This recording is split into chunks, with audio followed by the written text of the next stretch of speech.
నిన్న వైఎస్ జగన్కి రాళ్ళు ఇసిరారంటే ఎవరు? అదేంటి చిత్రమో పాపం. ఇప్పుడు ఎలక్షన్లు రాగానే ఆయనకి ఏదో ఒక గాయం జరుగుతుంది. కరెక్ట్గా ఎలక్షన్ల ముందే ఎవరో ఒకరు చచ్చిపోవడం లేదా చంపేయడం.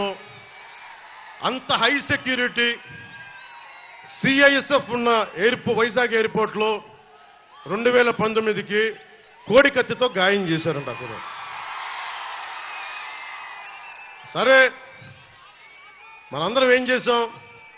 జనం కూడా ఏంటి కదా, మన తిలక్ గారు చెప్పినట్టుగా, దేవరకొండ బాలగంగాధర్ తిలక్ చెప్పినట్టుగా,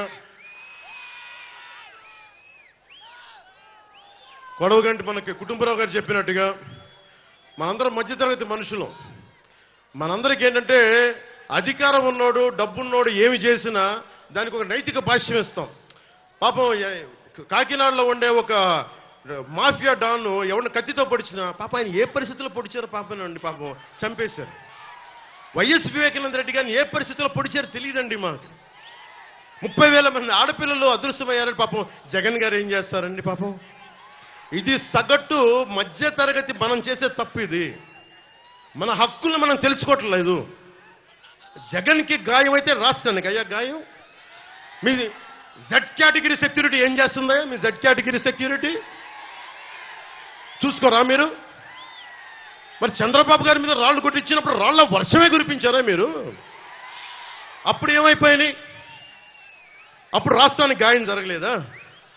అంటే మీ మీద ఇంత గులకరాయి పడితేనే గాయం అయిపోయినట్టు. ఏమో ఎవడు చేశాడో నా సంతాపం నాకు బాధ కలుగుతుంది. నన్ను అడిగారు ఈ రోజున స్టేట్మెంట్ ఇవ్వమని చెప్పారు మా పార్టీ వక్తలందరూ. సార్ జగన్ గారికి ఇలా దెబ్బ తగిలింది అంటే నన్ను ఏం చేయమంటారన్న?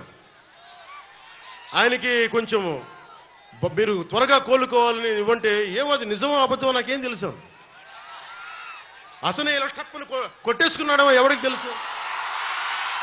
తెలియదు కదా. ఎందుకంటే కరెంటు పోయింది, దండలు ఉన్నాయంట. ఆ దండల్లో వాళ్ళే రాయిపెట్టి కొట్టుకున్నాడేమో, లేదు నిజంగా పోని ఒకసారి నాన్న పులి కథలాగా ఒకసారి చెప్తే బాగుంటుంది. ప్రతిసారి ఎలక్షన్ రాగానే జరిగితే నిజంగా పులి వచ్చిన నాన్న పులి కథలాగా అది అబద్ధం అనుకుంటాం. సరే, నిజంగా మీ మీద రాయి చూడండి, మీరు పట్టుకోండి. ఎదురుగా పొడిచిన వ్యక్తినే ఈ రోజు వరకు మీరు పట్టుకోలేదు. జైలు నుంచి అతను బెయిల్ ఇప్పించారు 5 సంవత్సరాల తర్వాత. కోడికత్తి వ్యక్తినే.